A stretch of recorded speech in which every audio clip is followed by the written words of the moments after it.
Angeline, sorry sa nagawa ko sa'yo noon. Sana mapatawad mo ako, totoong nagsisisi ako na padalos-dalos ako ng desisyon noon.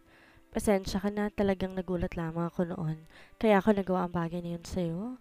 Hinging patawad ni Diana kay Angeline. Kalimutan na po sana natin yon. Totoo po na nasaktan ako sa mga nangyayari noon dahil wala po ni isa sa inyong nakinig sa akin. Pero ngayon po, handa ako ng kalimutan lahat ng yon para po sa pamilya ko. Sagot ni Angeline. Talaga? Ibig mo bang sabihin pinapatawad mo na ako? Tanong ni Diana kay Angeline. Para po sa pamilya ko, magpapatawad po ako. Sagot ni Angeline. Pero pasensya na po kayo kung di na po kagaya ng dati ang magiging trato ko sa inyo. Dagdag pa ni Angeline. Tumango-tango naman si Diana. Naiintindihan kita, iha, pero salamat at napatawad mo ako. Sagot ni Diana at saka ito lumapit kay Angeline at agad na yumakap dito. Mom, Dad, ito nga po pala si Noah at Nina, mga anak namin ni Angeline. Sambit pa ni Denver. Napabitaw naman si Diana sa pagkakayakap kay Angeline at bahagya pa niyang pinunasan ng luhang pumatak sa kanyang pisngi. Saka siya bumalik sa tabi ng kanyang asawa. Hello mga apo, ako ang Lola Diana ninyo at ito naman ang Lolo Clifford ninyo. Nakangiting pagpapakilala ni Diana sa kanyang mga apo. Pwede ba kayong mayakap ng Lola? Alanganin pang sabi ni Diana sa kanyang mga apo. Nagkatingin na naman ang kambal saka tumingin sa kanilang ina.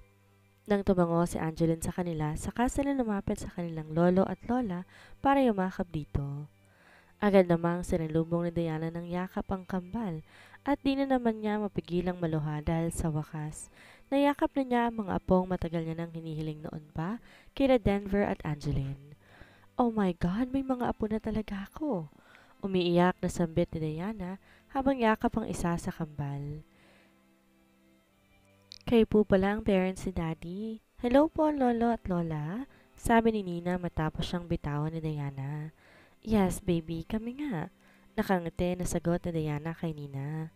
Oo nga pala, may mga regalo ko para sa inyo mga apo. Gusto niyo bang makita? Dagdag pa niya. Napangiti naman ang kambal at sabay pang tumango ang mga ito. Kami naman, napangiti na lamang si Diana sa mga bata. Halika dito. Nandito ang mga pinamili kong regalo para sa inyo. Sabi pa ni Diana at sa kanya hinawakan sa kamay ang kambal na agad naman na sumama kay Diana. Iniyaan na lamang ni Angeline at Denver ang mga bata na sumama sa ina ni Denver. Halatang halata mo rin kasi sa ina ni Denver ang labis na saya ngayong meron na itong apo. Kamusta ka, iha? Saan pala kayo nakatira ngayon? Tanong na ni Clifford kay Angeline. Ayos lang naman po ako. Sa condo unit po kami nakatira ngayon ng mga bata, sagot ni Angeline. Tumango-tango naman si Clifford. Bakit di na lamang kayo bumalik sa dati ninyong bahay? Wala naman atang nakatira doon, sabi pa ni Clifford. May mga kailangan pa po kasi kaming asikasuhin ni Angeline sa ngayon, Dad. Kaya po hindi pa po na kami nagsasamang dalawa. Pero soon po, bibili po ako ng bagong bahay para sa amin. Si Denver na ang sumagot sa kanyang ama. Kung gayon, kayong bahala. Pero kung may mga kailangan kayo, magsabi lamang kayo sa akin. Sagot ni Clifford sa anak. Hindi na rin naman nagtagal at nag-dinner na rin sila dahil halos padilim naman na talaga nang pumunta sina Angeline at Denver doon. Kamusta pa lang mommy mo, iha? Nakita naman nila ang kambal? Tanong ni Diana kay Angeline pagkatapos silang kumain. Ang mga bata bumalik na sa mga laruan na pinamili sa kanila ni Diana kanina. Okay naman po si mommy. Nagkita na po kami isang beses pero hindi pa po niya alam ang tungkol sa kambal. Sagot ni Angeline. I'm sorry. Mukhang nanguna pa yata kami makilala ang kambal. Sagot ni Diana. Ayos lang po yon. Kailan lamang din naman po kami nagkaayos sa Denver at wala pa naman po talagang ibang nakakaalam ng tungkol sa kambal. Sagot ni Angeline. Tumango-tango naman si Diana dito. Saan ka ba nagpunta, iha, nang umalis ka? At mabuti naman na isipan mong bumalik. Daldal pa ni Diana.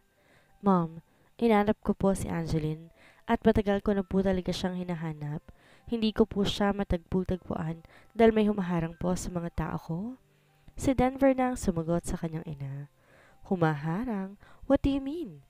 Kurot noong tanong ni Clifford sa kanyang anak na hindi naman niya talaga alam na hinahanap ito si Angeline.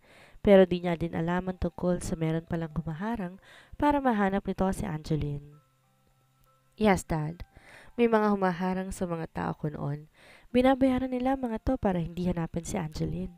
Kaya napatagal bago ko siya muling nahanap, sagot ni Denver. At sino naman ang gagawa ng bagay na yun? May galit ba yun sa inyo para gawin niya yun at hindi na kayo muling magkatagpong dalawa? Tonong galit na sabi ni Clifford. Nagkatingin na naman si Angeline at Denver. Yan po ang inaasikaso namin ngayon, Dad. Kaya nag-iingat kami sa mga kinikilos namin. Ayaw naman namin na pati ang mga bata madamay pa rito kaya nga po, hindi muna sana namin sila ipapakilala sa inyo. Sagot ni Denver. Baka may maitutulong ako sa inyo. Maaari ninyong sabihin sa akin ang mga plano ninyo? Sabi pa ni Clifford. Kaya ko na po ito, Dad. Huwag po kayong mag-alala. Tatawag na lamang po ako sa inyo oras na kailanganin ko po ng tulong. Sagot ni Denver sa kanyang ama. Di na rin naman nagtagal sina Denver at Angeline sa bahay ng mga magulang ni Denver at nagpasya na rin silang umuwi. Ayaw pa nga sana silang pauwiin ni Diana pero hindi na muna nila ito pinagbigyan dahil nga may mga pasok pa sila sa trabaho kinabukasan kaya kailangan nilang umuwi ngayong gabi. Lumipas pa mga araw, naging maayos ang buhay ni Angeline at Denver pati na rin ang mga bata. Nagpasya rin si Angeline na ipakilala na rin sa mga magulang niya ang kanyang mga anak. Lagi naman siyang tinatawagan ng kanyang ina para kamustahin, gayon din ang kanyang ama, pero hindi pa rin niya nababanggit sa mga ito ang tungkol sa kanyang mga anak. Kaya na isang beses na tumawag to sa kanya, inimbitahan ulit siya ng mga itong mag-dinner doon. Kinuha na niyang pagkakataon yon para isama ang mga anak niya upang ipakilala ang mga to sa kanyang mga magulang. Hindi pwede na hindi ko kayo sasamahan, Angeline. Baka mamaya ko ano pang gawin na magaling mong kapatid sa iyo at sa mga anak natin. Sabi pa ni Denver kay Angeline nang sabihin nito sa kanya na pupunta sila ng mga bata sa bahay ng mga magulang niya. Denver, kaya ko naman. Isa pa, hindi ko naman nahayaan na masaktan sila ni Christine. Sagot ni Angeline. No, sasama ako sa ayaw at sa gusto mo. Pinal na sabi ni Denver kay Angeline. Okay, fine. Mamayang hapon kami pupunta doon. Sumusukong sabi ni Angeline dahil alam niya na hindi naman talaga magpapatalo si Denver. Sige, ang mabuti pa umuwi na tayo para makapagpahinga muna tayo at mahinda na rin natin ang mga bata. Sabi ni Denver saka siya tumayo mula sa pagkakaupo sa kanyang swivel chair. Maaga pa naman kahit mamaya na lamang tayo umuwi, sagot ni Angeline. Sige na, tara nang umuwi para naman makapagpahinga ka pa muna. Sagot ni Denver saka siya lumapit kay Angeline. Okay, fine. Iirap-irap na sagot na lamang ni Angeline kay Denver dahil ayaw talaga nito na magpapatalo sa kanya. Nang tumayo na si Angeline mula sa pagkakaupo, nagulat pa siya nang hapitin siyang bigla ni Denver sa bewang.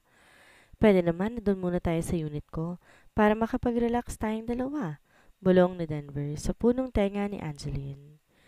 Parang biglang nagtayuan ang balahibo ni Angeline dahil sa paraan ng pagkakasabi ni Denver sa kanya at parang meron na naman tong pinahihiwatig sa kanya. Kaya nag-iwas na lamang siya ng tingin dito dahil nadadarang na naman siya sa paraan ng pagtitig sa kanya ni Denver. Sa unit naman tayo dumiretso dahil magpapahinga naman tayo doon. Sagot na lamang ni Angeline habang dahan-dahan inaalis ang kamay ni Denver na nakapulupot sa bewang niya. Ayaw mo bang mag-relax sa unit ko? Nangaakit pa na sabi ni Denver. Sinamaan naman ang tingin ni Angeline sa Denver at nahampas na ito sa braso nang akmang hahawakan na naman siya nito sa kanyang bewang. Tumigil ka nga dyan, Denver. Ines na saway ni Angeline kay Denver saka siya nagpatiunan ng maglakad.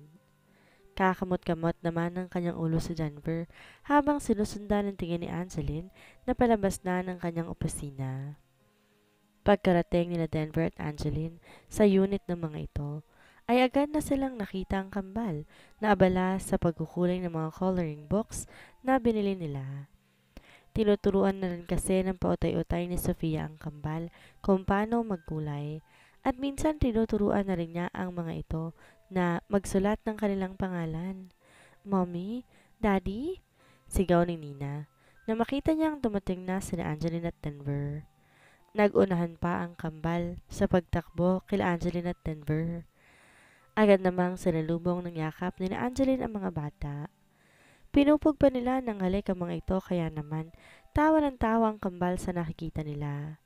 Mommy, ang aga niyo po ata umuwi ngayon. Sabi ni Noah sa ina dahil nasanay na sila na madalim na umuwi ang kanilang ina. May pupuntahan kasi tayo mamaya mga anak kaya maaga akong umuwi ngayon. Sagot ni Angeline. Kasama rin po ba natin si Daddy? Tanong ni Nina. Of course. Hindi pwedeng hindi niyo ako kasama sa lakad ninyo ngayon. Sabat na ni Denver. Saan po tayo pupunta, Mommy? Tanong pa ni Nina. Pupunta tayo ngayon sa bahay ng parents ko. Sa lolo at lola ninyo. Nakangiting sagot ni Angeline sa kanyang mga anak. Really, Mommy? Makikilala na rin po namin ang mommy at daddy ninyo? Di pa makapaniwalang tanong ni Noah sa ina. Yes, baby. Makikilala niyo na sila kaya maaga kaming umuwi ngayon para makapag-ready na tayo. Sagot ni Angeline. Yehey! Sabay pang sabi ng kambal. Mabait po ba ang mommy at daddy ninyo? Tanong pa ni Nina sa ina. Natigilan naman bigla si Angeline dahil sa tanong ng kanyang anak. Oo, mabait naman sila. Pero huwag kayong maglilikot doon ha, behave ulit kayo. Sagot ni Angeline. Opo, Mommy. Mag-behave po kami ni Kuya doon. Sagot ni Nina. Excited na po kaming makilala ang lolo at lola po namin. Nakangiti pang sabi ni Noah. O sige na, maaga pa naman. Tapusin niyo na muna ang ginagawa ninyo pagkatapos magligpit na kayo ha? Sabi ni Angeline sa mga bata. Okay po, Mommy. Sagot ng kambal. Sige na. Magpapahinga muna kami ng mommy ninyo. Sabat na ni Denver at sa kanyang inakay na si Angeline, papasok sa kanilang kwarto doon. Simula kasi na magkaayos silang dalawa, madalas na doon matulog si Denver. Madalang na lamang siyang umuwi sa unit niya at ang kaibigan niyang si Liam na lamang muna ang pinapatuloy niya doon. Mas kampante kasi si Denver kapag kasama niya si Angeline at ang mga bata. Pagkarating ni Angeline, Denver at ng mga bata sa bahay ng mga magulang ni Angeline, katahimikan naman ang sumalubong sa kanila doon. Hinanap pa nito ng paumanhin Angeline ng mga magulang niya pero wala talaga ito doon. Pinapasok na rin kasi sila ng guard na naroon kaya naman dire-diretso silang pumasok sa loob ng bahay ng magulang ni Angeline. Mom? Dad? Tawag ni Angeline sa magulang niya nang wala silang nadatnan na tao sa kanilang salas. Agad naman silang nilapitan na isa sa mga kasambahay doon nang marinig ang boses ni Angeline. Ma'am Angeline, kayo po pala. Nasa garden po sina Sir Rowell at Ma'am Claudia. Doon na po nila kayo hinihintay? Pag-imporma ng kasambahay nila doon. Salamat po, Manang. Nakangiti namang sagot ni Angeline sa kasambahay. Sabay-sabay naman na silang naglakad papunta sa garden ng kanilang bahay habang magkakahawak pa ang kanilang mga kamay. Pagkarating nila sa garden, naabutan naman nilang nag-aayos ng lamesa ang ina ni Angeline doon kasama ng ilang kasambahay. Habang kanyang ama nakaupo sa isang tabi at abala sa laptop nito. Tumikim na muna si Angeline para maagaw niya ang atensyon ng kanyang magulang. Hi Mom, hi Dad. Bati ni Angeline sa kanyang magulang habang naglalakad sila papalapit dito. Napangiti naman si Claudia at saglit iniwan ang kanyang ginagawa at agad sinalubong kanyang anak. Mabuti naman at pinagbigyan mo akong muli ngayon na mag-dinner dito kasama namin. Nakangiting sabi ni Claudia kay Angeline. Naagaw naman ang pansin ni Claudia ng dalawang bata na nakahawak sa kamay ni Angeline at Denver kaya napakunot na lamang ang noo ni Claudia. At nagpalipat-lipat ang tingin sa dalawang bata na kasama ni Angeline at Denver. Lumapit na rin naman si Rowell kila Angeline at katulad ng kanyang asawa ay napatitig na rin siya sa dalawang batang kasama nila. Angeline at ni Denver. Lumapit na rin si Rowell kina Angeline. Mom, Dad, mga anak po pala namin ni Denver, sila Noah at Nina. Pagpapakilala na ni Angeline sa kambal na mapansin niya na tinitigan na to ng kanyang mga magulang. Mga anak ninyo? Hindi makapaniwalang tanong ni Claudia kay Angeline. Yes, Mom. Mga anak po namin sila ni Denver. Nung time po na umalis ako dito, hindi ko rin po alam na nagdadalang tao na pala ako. Sagot ni Angeline. Hello po, Lolo. Hello po, Lola. Sabay pang bate ni Noah at Nina kila Rowell at Claudia. Saka sila lumapit sa mga ito upang magmano. At agad na rin bumalik sa pwesto ng kanilang mga magulang. Mga apo ko sila? Hindi pa rin makapaniwalang sabi ni Claudia habang titig na titig sa dalawang bata. Yes, Mom. Nakangiti ng sagot ni Angeline. Pwede ko ba silang mayakap? Naluluhan ng tanong ni Claudia. Tumingin ang kambal sa kanilang ina na makita nilang ngumiti ito at tumango. Agad na ulit silang lumapit sa kanilang lolo at lola. Oh my God! May mga apo na ako! Di makapaniwalang bulalas ni Claudia habang yakap-yakap ito si Nina, habang si Noah nakayakap sa ama ni Angeline. May mga apo na kami? Bigkas din naman ni Rowell habang yakap-yakap si Noah. Maya-maya nagpalit sila ng yakap na apo. Pinakatitigan pa nila ang mga to dahil matagal na silang sabik na magkaroon ng apo. Kaya naman ngayong nasa harapan nila ang apo nila, hindi lang isa, kundi dalawa pa ay walang pagsadlan ang saya na nadarama nila ngayon. Bakit di mo agad sinabi noon na buntis ka pala? Bakit di ka na lamang bumalik noon? Tanong na ni Rowell kay Angeline. Sorry, Dad. Hindi ko rin po talaga alam na buntis na po pala ako ng mga panahong yon. Nalaman ko na lang pong buntis ako nung nasa Baguio na po ako at doon ko na rin po sila isinilang. Hindi na rin po talaga ako nagtangkapang bumalik noon dahil wala naman po akong babalikan dito ng mga panahong yon. Sagot naman ni Angeline. Napayuko naman ng ulo ang mag-asawa. Sorry anak, sabi ni Rowell kay Angeline. Sandaling katahimikan naman ng namayani sa kanila. Ang mabuti pa kumain na muna tayo, sabi ni Claudia, sa kanya inakay ang kambal papunta sa lamesa na kanina pa niya inaayos. Nagpadagdag na rin siya ng mga plato doon para sa mga bata. Dapat sinabi mo kaagad kanina na may kasama ka palang mga apo ko, para naman nabilhan ko sana sila ng mga regalo, sabi pa ni Claudia habang pinagsasandok niya na makakain ng kambal. Salamat po, Lola, sabi ni Nina kay Claudia matapos itong lagyan ng pagkain ng kanyang plato. Thank you po, Lola, sabi rin ni Noah pagkatapos siyang lagyan ng pagkain sa plato ng kanyang lola. Gusto ko po kasi kayong isorpresa dahil alam ko pong matagal nyo nang gustong magkaapo, sagot ni Angeline sa kanyang ina. Kumain na rin muna sila doon dahil anong oras na rin naman talaga at doon talaga napili ni Claudia na mag-set up ng lamesa sa garden para sa dinner nila. Magana namang kumain ng kambal kasabay ng kanilang lolo at lola. Hindi naman maiwasan ng mag-asawang Rowell at Claudia na mapatitig sa kanilang kambal na apo dahil sobrang natuwa sa kaalaman na meron talaga silang apo ngayon at nasa harapan na nila ang mga ito. Napangiti na lamang din si Angeline dahil kitang-kita niya sa mga mata ng magulang niya na masaya ang mga itong malaman na meron na itong mga apo. Pasensya na kayo ha, pero matanong ko lang, nagkabalikan na ba kayong dalawa? Di na maiwasang tanong ni Claudia kina Angeline at Denver dahil pangalawang beses nang pumunta ni Angeline sa kanila na kasama si Denver. Nagkatingin na naman si Angeline at Denver bago sumagot si Angeline. Gusto na po namin ayusin ang pamilya namin, kaya hanggat maaari po, gusto namin maging maayos ang lahat bago namin buuin muli ang pamilya namin. Napangiti naman ang mag-asawang Claudia at Rowell dahil sa sinabi ni Angeline. Kung gayon, masaya kami para sa inyong dalawa. Sana'y maging maayos na ang pamilya ninyo ngayon, sagot ni Rowell. Sana rin mapatawad mo na kami sa mga nagawa namin noon sa'yo, anak. Patawad kung naging pabaya kaming magulang sa'yo, dagdag pa ni Claudia. Seryoso pa silang nag-uusap nang biglang dumating si Christine at nagsalita. Bakit bigla ata akong nakalimutan ng pamilya ko? May reunion pala ngayon dito pero hindi yata ako naimbitahan. Sarili kong pamilya?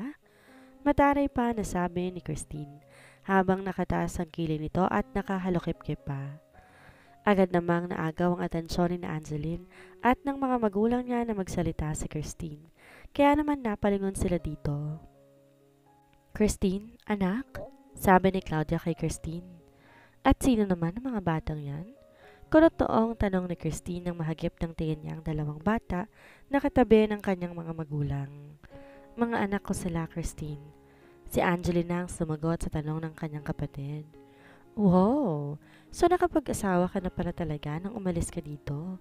Nasaan ang ama ng mga bata na yan? Bakit di mo kasama? O baka naman, naikama ka lang din nun at nang mabuntis ka, iniwan ka na. Nakataas ang kilay na tura ni Christine sa kanyang nakatatandang kapatid. Magsasalita sana si Angeline na magsalita si Denver. Ako. Ako ang ama ng mga batang yan. Mga anak namin sila ni Angeline. Sabat na ni Denver. Nanlaki naman ang mga mata ni Christine. Napaawang pa ang kanyang bibig dahil sa pagkabigla. Paanong ikaw? Matagal nang nawala si Ate Angeline. Di makapaniwalang sabi ni Christine. Baka naman binibilog lamang ni Ate Angeline ang ulo mo, Denver. At pinapaako lamang niya sa iyong bata na yan. Gumising ka nga, Denver. Matagal na nawala ang babaeng yan at ngayon, babalik siya na mayroong mga anak at ikaw ang tuturong ama? Dagdag pa niya. Mga anak ko sila, Christine. At hindi sila pinapaako lamang sa akin ni Angeline dahil sariling dugo at laman ko sila. Sagot ni Denver habang kuyom ang kanyang kamao. Dahil totoong naiinis siya sa pinagsasasabi ni Christine. Paano ka naman nakakasigurado na anak mo nga yung mga bata na yan? Tanong pa ni Christine dahil hindi pa rin siya kumbinsido na talagang ang anak ni Denver ang mga bata na yon. Kung ayaw mong maniwala, hindi naman kita pipilitin. Basta ang alam ko, anak ko ang kambal. At isa pa, bakit ba kailangan namin magbigay sa ng patunay na anak ko nga sila? Di naman talaga malabo magkaanak kami dahil mag-asawa kami noon bago siya umalis. Sagot ni Denver na nagtitimping masugod at masaktan niya si Christine dahil konti na lamang talaga at masasagad na ang kanyang pasensya dito. Christine, tumigil ka na nga. At bakit ba ganyan ka magsalita sa kapatid mo? Nakakatanda mo pa rin siyang kapatid kaya matuto kang rumispeto? Saway na ni Rowell kay Christine. Really, Dad? Ako pa ang pinapatigil ninyo? Bakit po kasi pinapunta niyo pa yung babaeng yan dito? Matapos niyang ipahiyang pamilya natin ngayon, tatanggapin niyo na lang siya ulit ng ganon-ganon na lang? Walang prenong sagot ni Christine sa kanyang ama. Sa inis ni Rowell, inilang hakbang lang niya si Christine at agad na nasampal ito. Agad namang nasapo ni Christine ang pisngi niya na nasampal ng kanyang ama. Nayakap naman ni Angeline ang mga bata. Ito ang iniiwasan niyang mangyari. Kaya ayaw pa sana niyang ipakilala ang mga bata sa kanyang pamilya. Ganyan ka na ba talaga, kabastos ngayon? Kailan ka pa naging ganyan? Ines na sabi ni Rowell kay Christine. May mga kaharap tayong mga bata, tapos ganyan ang bunganga mo? Mag-isip ka nga, Christine. Bulyaw pa ni Rowell. Sinamaan naman ang tingin ni Christine ang mga naroon, saka ito walang paalam na tinalikuran ang mga naroon. Napabuntong hininga na lamang si Rowell dahil sa inasta ni Christine. Pasensya na kayo sa nangyari. Sinubukan namin siyang tawagan kanina para makasama natin siya ngayong dinner pero hindi niya sinasagot ang tawag namin kaya hindi na namin siya kinulit pa. Paliwanag ni Rowell kina Angeline. It's okay, Dad. Sanay na po ako kay Christine dahil simula nang bumalik ako, ganyan ang naging trato sa akin. Sagot ni Angeline sa kanyang ama. Di na rin naman nagtagal pa sina Angeline, Denver at ang mga bata doon dahil sa naganap na tensyon sa pagitan nila ni Christine. Ayaw pa nga sana silang paalisin ang magulang ni Angeline pero hindi sila nagpapigil pa at si Angeline. Nagdahilan na lamang siya na gusto na magpahinga kaya kailangan na nilang umuwi. Wala naman nang nagawa pa sina Claudia kundi hayaan na lamang sila. Angeline na umuwi kahit na gusto pa sana nilang makasama ang mga bata.